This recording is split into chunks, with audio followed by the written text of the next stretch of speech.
Garth, Marketing Director at Sesame Solar. Flanagan, co-founder and CEO of Sesame Solar. March is Women's History Month, a month set aside by presidential proclamation to honor women's contributions in American history. As we honor the amazing contributions of the women that have come before us, especially those women pioneers in environmentalism and climate tech, we wanted to take time to highlight current women change makers, and that includes our esteemed Sesame Solar CEO and co-founder, Lauren Flanagan. For those that are new to Sesame Solar's mission is to provide clean mobile power that's fast to deploy, easy to use, and available anytime, anywhere to help communities become more climate resilient. Sesame Solar makes the world's first 100% renewable mobile nanogrids, powered by solar, green hydrogen, and battery storage, and easily set up by one person in less than 15 minutes. A sustainable alternative to fossil fuel generators, Sesame's nanogrids can be used to power medical centers, communication hubs, clean water stations, EV charging, and more. Lauren, thank you so much for sharing some of your insight with us today. Thank you, Catherine. It's good to be talking about this on a very important time in the world to focus on women and our many contributions. That's right. So Lauren, you seem to have done it all, from working in the software industry to various venture funds, supporting women entrepreneurs, to starting multiple companies. But at some point, you transitioned into the climate tech industry. Can you tell us about the journey that led you to change course and put your energy towards climate tech? Yeah, so I began my career really in the software industry, the early days of computers and software. I had a company that wrote software for Next and Apple, and it was all about making insanely great technology, as Steve Jobs used to say. And then from there, I moved into my own companies that were more focused on problem solutions and trying to make life better in some fashion. And being a woman founder there, I encountered, a number of challenges that women founders find, from acceptance to access to capital, access to connections, and things that can help scale businesses. And I became increasingly interested in, the role of women in business and the impact that we have in the world, as consumers, as employees, as business owners and founders of technology companies. I really got quite involved with an organization called Springboard, which is a venture catalyst for women-led companies, and spent about 20 years really trying to level the playing field for women founders through access to capital and connections and community that's created.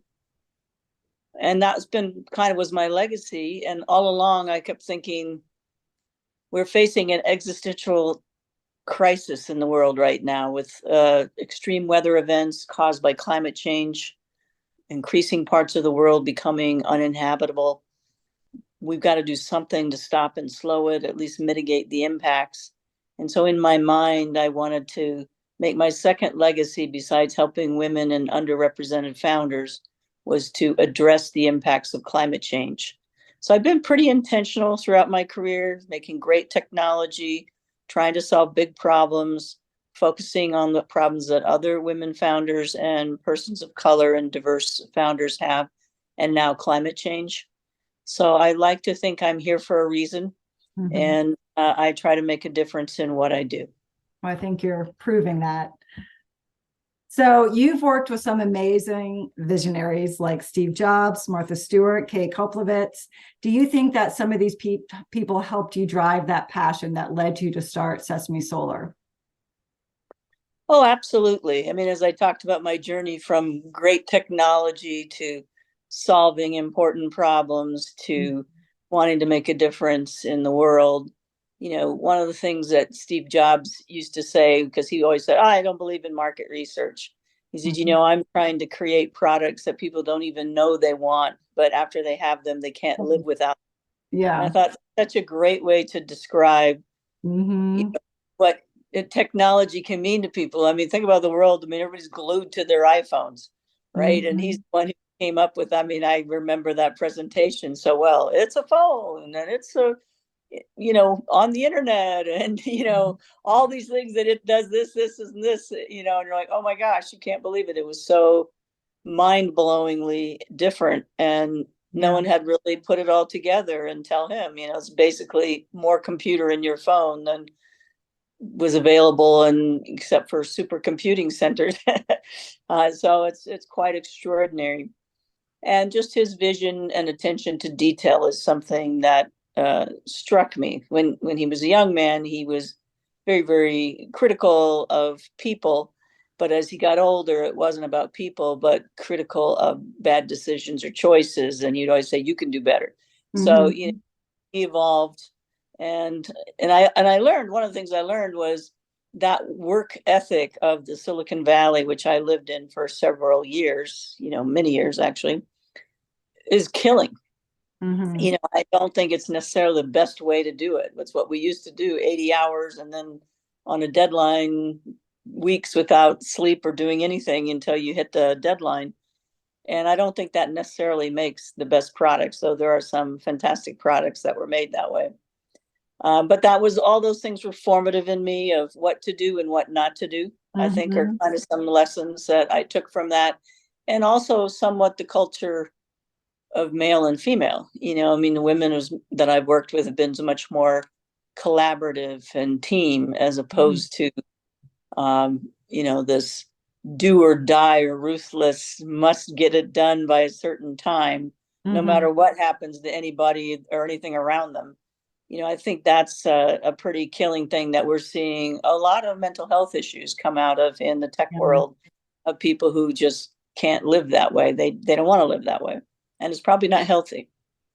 And then when I was working with Martha Stewart, that was one of my companies where we were trying to, we were the first repository of what later became called digital asset management, but all kinds of embodiments of a brand, whether it was a film, a video, a billboard, package design, magazines, books, digital advertising, everything, right? Every way that you might communicate brand across all media and substrates. One of the queen of that at the time was Martha Stewart and her omni, because she had books and magazines, radio show, TV show. She even made coffee table books, recipes. She really was a complete package, a brilliant strategist led by her co-founder and president as well, Sharon Patrick, who was also an amazing person. And although Martha was not a technologist, she really had a clear vision of what she wanted to do. I remember when we first won our big contract for my software company with her, she's like, I want to have a library of all the things that I do, that I can reuse the things multiple times so I can get to market faster without having to reshoot it. So, for example, she would shoot a very high resolution, high quality photo shoot of, let's say, a cooking session, and that later could be downsampled for the web or make it into a, coffee table quality book, or, get shown as a still in a video even. It could be used for many purposes. But because she understood the value of many, many shots at the time, high resolution, and documenting all that, that enabled multiple reuse, which is one of the things that my software did to help eliminate waste and a lot of reuse that is in that kind of digital world. So that was really fascinating. But one of the things I remember most about her coming in for a meeting, because she was very hands-on, and this will explain why. We was waiting outside her office, and then there was a table that had a lot of spatulas on it. And so I was working with her IT department. I'm like, what are all these spatulas here? And they're like, oh, these have gone through various durability and other kinds of testing that Martha had wanted. And the final test for which ones were going to make her, store, so to be her SKUs that she was branding with a variety of retailers, she was literally going to lift him and say, would I flip a pancake, or would I use this spatula in my kitchen? Just a quick test. But I thought, oh my God, she's got thousands of products that she takes the time to pick one up and do it. That made a huge impression on me. But just also the clarity of her vision. She had multiple homes. This was way before, a lot of the internet things that we're doing today. and she understood she wanted to be able to do things across her different properties with all her different media channels. And how would you manage that kind of omni-channel set of assets and resources? So a really visionary person who wasn't talking about anything like circular economy or any of that kind of technology today, but was thinking in terms of less waste, more cost effectiveness, more efficiency, more reuse, but also keeping track of it so that things would look different. We actually made a freshness quotient of how often things have been used in which combination. So a really brilliant business mind who's reinvented herself several times, extraordinary person, very strong-minded, very decisive. She and Steve Jobs shared those things with a great sense of taste, both of them, and attention to detail, and how much design has a role in why consumers like or pursue something. And also in Martha's case, that simplicity was really important. You know, if you could do it quick and easy, that's a lot better than the long Julia Child recipe, which might be, you know, somewhat better, but is not necessarily realistic for everybody's lifestyle. So a lot of lessons from working with those kinds of visionaries was great for me. But probably the most enduring and the person I know best and worked the longest with has been Kay Koplovitz, who's just an extraordinary woman. You know, she put sports on TV. She had the whole idea of the first fights, you know, the Thrilla in Manila, the pay for TV and putting that on television. Because in the beginning of cable, there wasn't content. Like, what are you going to do if you have 24 hours? Yeah. What are you going to put on it? And so sports is great content. You don't have to create it. You just have to have a camera and capture it, and it runs all the time. So the more sports you could put on TV, the better. And you know, she had gone and looked into satellites very early as her master's thesis, and way back, you know, and she had such a great vision of what that could mean if satellites could beam things anywhere around the world to anybody who wanted it, and to get that content. And so, yeah, she started the USA Network and all the shows that were on it, the Sci-Fi Channel, Nickelodeon, all those things there, plus putting sports on TV was a huge idea. Just like Ted Turner putting news on television for CNN. Those were transformational ways of thinking about content. And then Kay's been a champion for women for decades. I mean, she was appointed to Bill Clinton's, I don't remember what it was called, but something like the National Women's Business Council or some name like that, to try to get more women in business. And she's just been a catalyst of trying to increase the numbers of women going into business to start their companies, and then the access to capital and connections and community that can help them succeed. And, you know, she's probably, I guess, in her 70s. She's a force of nature. She's not quitting anytime soon. I've watched her do all these things for the last, 20 years, and she's amazing. So she's probably the one who inspires me most, because she's on multiple boards. She's been on the boards of, you know, Oracle and Time Magazine and Computer Associates and Liz Claiborne, you know, lots and lots of boards she served on where big decisions happen under her watch. And just seeing how being on a board with her, because I'm on the Springboard board of directors, is just an extraordinary opportunity. Yeah. So, and we dedicate ourselves. We have a terrific board that we put together under Kay's leadership, and we are dedicating our efforts toward helping female founders, particularly technical female founders.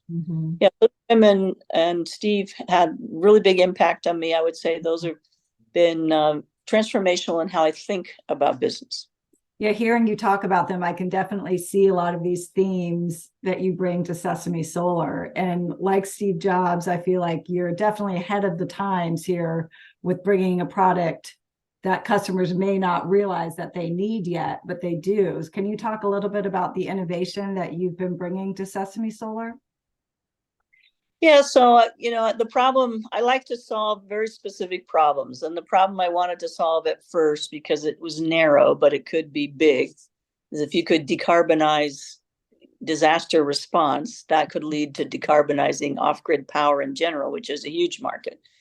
And, what we do after an emergency is we bring fossil fuel generators, usually diesel generators, as a source of power. which of course just adds more emissions and pollution and particulate into the air and water, and further, creates more the conditions and emissions that create climate change in the first place and extreme weather. So it's a really dirty, vicious cycle that I wanted to break. But to do that, you have to make it easy for people. I mean, it has to be easy to use. It has to be fast to deploy. It can't take a lot of training. It has to just work. It has to have other features that were going to make you do more than just switch power. And so the concept of not only having the power, but a solution associated with it that would either be, in this case, disaster response or something else, will be the reason that you would make the switch, because it would be just as easy, just as fast, 100% renewable. Plus, you could have communications or clean water besides the power or some other function, medical help or just emergency help. The notion that those were an integrated solution to me would be like how you could make change happen, how you could get people to change their behavior. And so that is sort of, people don't know they need it, but once they see it, they're like, oh yeah, I want that. And then they have to find out how to buy it. So I think that's a really important part for me, of always having a complete solution and trying to put myself in the shoes of the user as detailed as I can. Imagine, like, what exactly do they need in those conditions? Yeah. And I feel like you're ahead of the curve too, because, a lot of people may not realize how bad diesel generators are for the environment. And so I feel like you're the head of the curve there, where you are already here with a solution for that.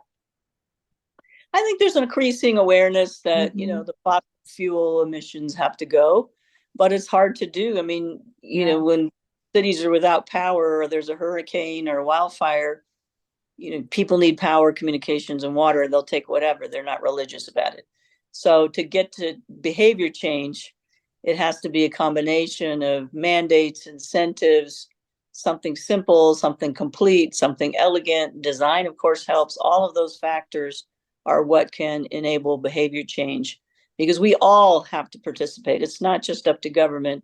Every person in this country has to change their behavior. Every company has to change their behavior to change our consumption, change our energy use, and because we must decarbonize every industry.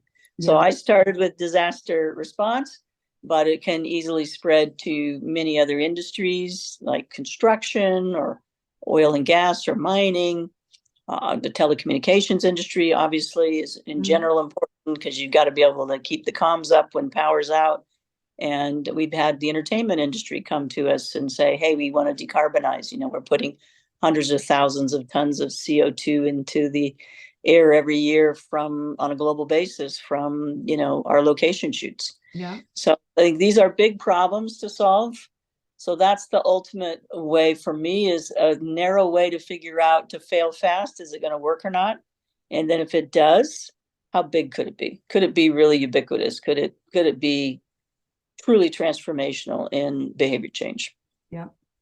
Well, I found a pretty astonishing statistic. In 2023, only 7% of US climate tech venture capital funding went to female founders. So as a female entrepreneur in a very traditionally male-dominated industry, what were some of the challenges you faced, and how did you overcome them? Well, and the stats are worse if you just look at tech in general. I mean, it's something like 3% of all venture money goes to women founders, and it's even less for founders of color. So we definitely have too many white male VCs funding other white male people who are like them, that maybe went to their college or have a pattern that they're comfortable with. For me, I learned that capital is hard to raise, and you have to be careful who you invest with, because it is a very long-term relationship. And so you want to do as much research on them as they do on you. And the best way to get to a more equal relationship is to try to run your business at a profit, or at least profitable unit economics, and as break even as quickly as you can, because then you have options and you're not dependent on having to take capital. And then to run leanly. So if you can run with capital efficiency and try to not hire too fast, too big, to get ahead of your skis. There's a company I won't name that I visited late last year, and they had raised a lot of money, hundreds of millions, went into their big, beautiful offices, everybody in a fancy Herman Miller chair, really expensive logoed gear everybody's wearing. And I remember walking around thinking, what are all these people doing? And I can't even imagine what the cost of this payroll is. It looks insane to me. I don't even know what they're doing. I mean, it's a room full of people. I really had no clue what they were doing. Well, like a month later, they were almost all of them laid off because the markets are hard out there and raising capital is hard and you can't afford to waste a dollar. So that's one thing that it's been proven why women founders have, in general, better results than male founders. If they've got about the same amount of capital, they're more capital efficient. They're usually looking hard at that dollar. They know it took them a little harder to raise it, so they're a little more careful before they spend it. They're asking, do we really need this? Do we have to buy it, or can we use what we have? Do we have to have another person yet? I mean, those are the right kinds of questions to get the best capital and to have the best capital relationships. But the real thing that's going to change it is for more women to go into investment. And that's why actually I had 2 small angel funds that I co-founded to try to encourage more women to learn about investing.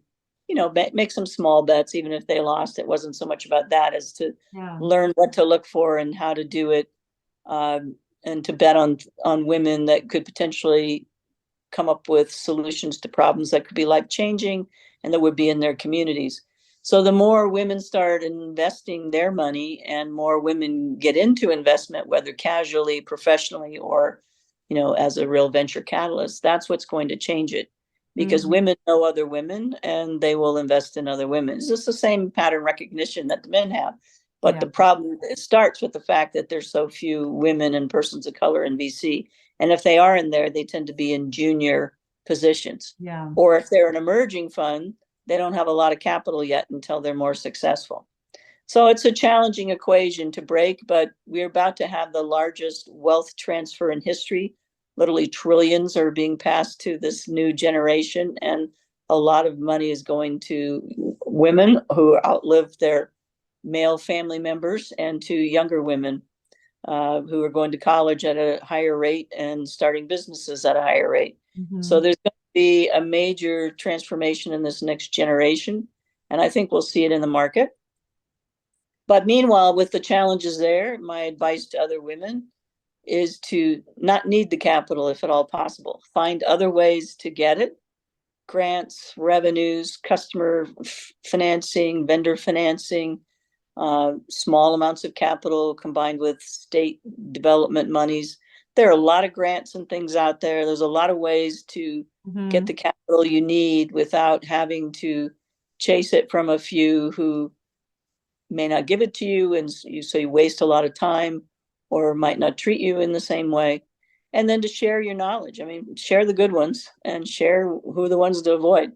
So those are things that we do somewhat in the communities that I work with. Is, there's a lot of great investors, male and female, who do amazing things.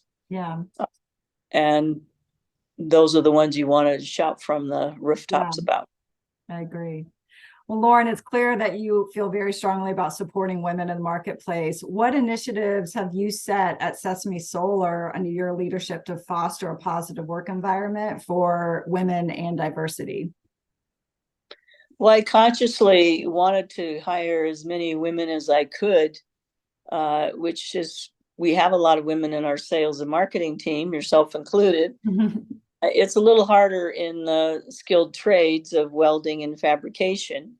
We continually look, and we're looking to try to connect with some colleges and trade schools to get more. We really need to get the girls in high school to think this is a viable career option. And if we can get young people in general to look for it, it's good. I mean, without all the college debt and all the things you do and wait to get a job, you can get some training and get a high paying job and already be ahead of the curve. And the world needs plumbers and electricians and people who have these skills. Not everything is robotic yet, and it'll be a while before it all is. So being able to find the persons who may have non-traditional backgrounds can often Mhm. be your best employees. So we don't worry about their pedigree. We don't care where you went to college or where you grew up or anything like that. We just care about, can you get the job done? And Yeah. I personally, as you know, have a real inclination toward hiring mothers because they're the best multitaskers. They Yeah. got kids, they got their family, their work, they're getting it done. And so if you can make the job able to be designed that it can just get done when it needs to get done, as opposed to a 9 to 5 schedule, so moms can balance their lives, then you got this whole workforce which you can tap into, which is a tremendous resource.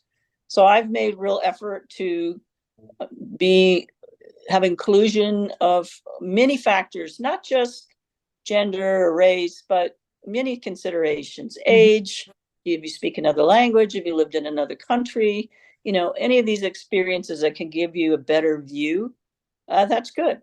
And differing opinions are good. So that's one of the things I've learned is diversity truly makes us stronger, and diverse in every meaning of the word, Um, not just gender or race as it's most commonly talked about, but different parts of the country, different countries, all of those things, young people, middle-aged, older people, everybody has something to offer. yeah.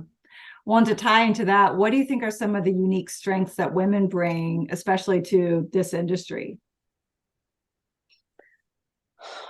Well, I think women are thinking a lot of the whole and the future, particularly their children, their families, and the environment. You're bringing a child in the world, or you're you know working, caring for your family. You're looking at all the environmental challenges you have to face on top of everything else, and is it going to be safe for your family going forward? So I think there's a real sensitivity. I found far fewer climate deniers that are female, though there are those that say that this is all a figment of our imagination, just Yeah. natural cycles, both men and women. So it's not unique. Yeah. But I think the whole collaboration, teamwork, caring about environment, holistic thinking, I think Mhm. in general, those are things you find more readily in women than men. But of course, there are plenty of men who I would say the same things about. So I don't want to overgeneralize about gender, but I do think there's a lot of advantages in bringing women. Yeah. And you mentioned the multitasking, attention to detail aspect as well. So I think those are two really great qualities that women do often bring to the table. Listening is really important. Yes. One Yes. of probably the most underrated skill is being a good listener. Yeah. Yeah. So Lauren, you've been working to support women entrepreneurs for 20 plus years, I think it is. So, and you currently serve on the board of directors of Springboard Enterprises, as you mentioned, and that's a company that's dedicated to helping women entrepreneurs be successful. Can you tell us a little bit about Springboard and why it's important to have companies helping women entrepreneurs? Yeah, so Springboard is really helping companies that are solving very big, tough problems truly scale. I mean, we've got some unicorns and wildly successful companies that are addressing autism. They've been some of the first robotics companies that are coming through breakthrough medical treatments. There was the first at-home COVID test was, Everlywell is one of our Springboard companies. We've got some amazing companies that are really changing the industries that they're in. And we're creating a community where they share knowledge with one another and lift a hand up to others, and to create access to capital and connections. Sometimes in the early days, uh, some of our big corporate partners are big pharma and biotech, and you can get opportunities as an entrepreneur to get into C-level conversations that maybe you Mhm. could never have gotten in the door. So it's more than access to capital, though that's important, but the access to those connections that are transformational, and then the community of sharing the learnings. I mean, this is like a lifetime community of people who many times are, what they call serial entrepreneurs. I hate that word. It sounds like serial killer, but I guess I am one. I've started multiple companies, multiple ventures. Yeah. And these are different animals. And so having a community of people who understand each other and understand what we've gone through is very powerful. And we really have, one of the best records in the business. We've helped 900 women-led companies, almost all tech companies, many of them in life sciences and biotech, raise getting close to $40 billion. We've had 27 IPOs, a few hundred high-value exits, and currently have 10 unicorns in our portfolio. Mm-hmm. So ones that are, curing rare diseases, and solving big problems, like I said. So it's very important work. I'm really proud of it. We have a terrific board led by Kay Koplowitz, have some really interesting, dynamic people who've made great contributions in their careers. And we just need more of this kind of activity to foster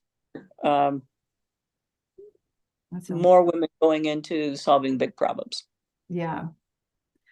Lauren, it seems like you just work nonstop. Is that the secret to your success, or what do you think is the secret to your success? I work hard, but I also know how to rest and break and play. So I've always figured that out since my early days when I was like, Steve Jobs is going to kill me. So I have to have another way of living. I can't live that way. So, as I speak to you now, you probably see trees behind me. I moved from my native California. I'm in Southwest Michigan, right near Lake Michigan. I look out and woods, and I've spent a lot of time in nature, at least looking at it, if not in it daily. And those things are really healing to the soul. And they remind me of my purpose. This needs to be preserved. This is beautiful. This needs to be here for future generations. And we have to take care of it. So when you're really motivated, as I am, by what you do, feel like work so much. It feels mission and mission driven. You find the energy. I mean, it's not like, oh my gosh, I have to get up and go to work. It's like, oh boy, I get to go do this great stuff today. What difference can we make today? So that's invigorating on its own. And then otherwise, good self-care is important. So you kind of hit the nail on the head. So, I mean, it sounds like just making sure that what you're doing is having a positive impact in the world. Do you think that's something that women entrepreneurs or women in general who are starting out, do you think that's something that's important, that they should know, that there's a higher level to their job satisfaction if they are making a positive impact with what they're doing, with the product they're putting out? Well, I mean, I think that's true for anybody, no matter women or men. Purpose-driven work that's making a positive impact in the world that you can see, gratifying in a way that just another product and tons of money. I mean, there's probably some people that don't care. It's just all about the money, but that's never been the thing that got me excited. I mean, money's great, don't get me wrong, but it's not the thing that gets you like the smile on your face as when you see you made a real difference in someone's life. Yeah, truly. So in the spirit of Women's History Month, what advice would you like to convey to women around the world who are just starting out and striving to make a difference in our field of climate tech? When you're young and you have the opportunity, go big, be bold, go find big problems to solve. And you'll have another opportunity as you are in your more later chapters, the third quarter of your life, you'll have a little more opportunity to do that again. Sometimes in those middle periods, it can be a little harder to strike out if you've got a lot of obligations, but go big and try to make a difference. I mean, why are you here? That is the most fundamental question. What is the purpose of your life, and how can you be the best you and live the best life and make the best difference in the world? That's neither a female nor a male. It's just a general human perspective. But mission-driven companies that have a clear purpose tend to perform better, and people enjoy being part of something that they can be proud of. So for speaking about the renewable energy industry, what do you think are some of the big trends that we're going to be seeing over the next decade that might be helpful for someone to know who is either in the industry or looking to switch into the industry? We have to decarbonize everything. Everything. And that's massive. So that's why there's so many problems to solve, whether they're tiny or medium or huge. We've got to get fossil fuel out of everything that we do and find all kinds of renewable energy and make it simple, not have to pay the green premium. These are the things that are really the big imperatives. And the big trend is decarbonizing everything. I mean, I always did think that events would be something that you could maybe not want a generator for, because you're listening to a music concert and you don't want to, Wow. you're at some kind of show and you don't want that diesel fumes and noise. I thought about it. I thought, I don't know if they'll do it. But the entertainment industry, this gives me hope. They've recognized they need to change. Yeah. And Disney and Amazon and Rocky Mountain Institute, RMI, have come together to do this Clean Mobile Power Initiative, which we're honored at Sesame to have been selected for the first cohort to help reimagine the future of renewable power for the entertainment industry. But that's exactly what needs to happen. And that's sort of coming from within, from industry leaders, but it can be brought bottom up, grassroots, from consumers in small ways. And that's really the biggest trend. And of course, then you have the whole carbon offset, which has been a very challenging, carbon credits, offsets. That's been a challenging market. I do think we'll eventually figure that out, but it's got to be standardized, legitimized, and, made sure that it's really valid. Yeah. I mean, you're a horribly polluting industry, but you put some money into something that's green, so that offsets it. I don't really think so, personally, philosophically, but that part's got to get sorted. And then, besides the decarbonization, we need to think about really more circular economy and the reuse versus all the waste that we're creating as well. So how can every product should be designed going forward? Like, how do you, when it's dead, what is the end of its life cycle? How are you going to reuse it? Which is things we're starting to think about at Sesame. What happens at the end of a nanogrid's life, and what are you going to do with those batteries and those rare earth minerals and all those materials that were used? And can you make sure you're using as many materials as possible that can be reused, or at least not toxic in the environment? So I think that kind of planning is very, very important. But the number one thrust is decarbonization. Yeah. So on that note, with decarbonization, what is next for you and Sesame Solar, or what are you hoping to achieve next?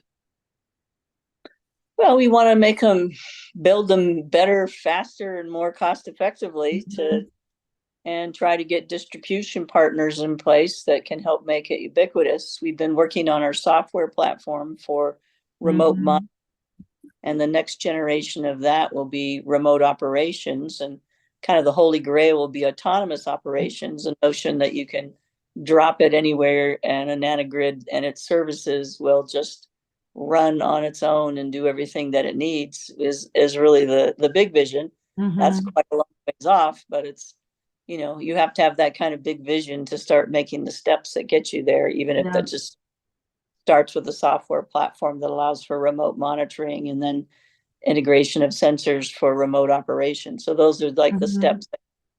Just as, autonomous vehicles, I don't think we're really ready for that yet, as you see the cruise roads. But certainly we're all getting used to driver assist. That's a great middle section. And I think remote operations and remote monitoring can be that kind of driver assist. That's going to be a big improvement for our business. Well, Lauren, thank you so much for sharing your insights with us today. We can't thank you enough for all you're doing at Sesame Solar and for all the continuous support of women with all the work at Springboard that you're doing too. Well, thank you for our little fireside chat. This has been fun.